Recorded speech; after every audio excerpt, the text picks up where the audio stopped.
Hello नमस्कार, हमें रंजीत और आप सब देख रहे हैं हमारे अनब्लॉक चैनल रंजीत यादव। और आज हम पहुंचल बनी अपने भैया प्रमोद प्रेम यादव जी के शूटिंग के सेट पे। और आप सबको हम बता दें कि अपना चैनल सुंदरी भोजपुरी से हम बहुत बड़ा भैया के आवाज में वो दर्द भरा गीत रिलीज बहुत जल्द आप सबके बीच हुई। खासकर न्यूज बनावे का हमारा मकसद ही है आप सबसे बतावे के बाकी एगो बहुत बड़ा हॉट टचिंग सॉन्ग ओकरा के बोल सकिला आप सब। हॉट टचिंग सॉन्ग रिलीज हुई सुंदरी भोजपुरी जौन की वो चैनल पे पहला गाना हमारा भैया के आवाज में आई रहे भरत भी ओकरा के आप सब बहुत प्यार देनी है। दूसरा गाना है बहुत बड़ा गाना आ रहा बा भैया के आवाज में दर्द भरा गाना। अभी वो गाना का हम नाम ना बताई, भैया कुछ बोली वो गाना के बारे में।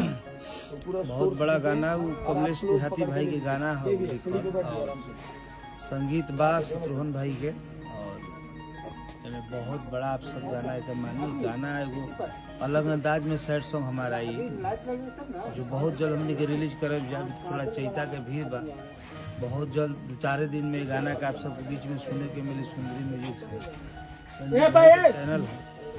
और आप सब इस चैनल के प्यार दिए इंतजार करी बहुत। तो आप सबके हम बता दें कि बहुत जल्द मतलब चैता अभी 1-2 छुट्टी ओकरा बाद ये गाना आप सबके बीच हमने के लेके आए जा। ये गाना के शूटिंग वीडियो शूट हो रहा बा अभी पटना के बहुत ही अच्छा लोकेशन पे। अब बहुत देर से शूट चल रहा बा, अभी मतलब शाम से शूट करत करत अभी सुबह हो गई बा। तो आप सबके विशेष करके वीडियो बनावे के हमारा मकसद ये बा कि बतावे के बाटे कि आप सब वो गाना के जरूर प्यार दे बा। बहुत ही अच्छा गाना हॉट टचिंग सॉन्ग बा। हमरा आशा ना भरोसा विश्वास बा कि जैसे आप सब हर गाना के हमारा भैया के प्यार दिला वही तरी वो गाना के भी प्यार देव जा आप सब। बहुत ही जल्द मतलब 2 से 3 दिन के अंदर आप सबके बीच वो गाना रिलीज हो जाये सुंदरी भोजपुरी जो उनकी माई के नाम से चैनल बा। वो चैनल से गाना आ रहा बा। बहुत ही हॉट टचिंग सॉन्ग बा जो ना गाना के लिखले बनी कमलेश देहाती जी, बहुत ही अच्छा गायक दुगोला के बहुत ही सम्माननीय गायक कमलेश देहाती जी के लिखल गाना है।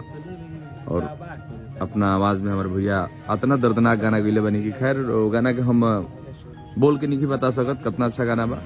आप सबके बीच वो गाना आई तो खुद ही पता चल जी कैसन गाना बा। ऐसे हम विदा लेते हैं वीडियो से और आप सब जरूर प्यार दे सुंदरी भोजपुरी के। तब तक सब्सक्राइब कर लीजिए, सब्सक्राइब नहीं है कैले क्या वो गाना बहुत जल्द आप सबके बीच सुंदरी भोजपुरी से रिलीज हुई। Thank you, love you, Har Har Mahadev.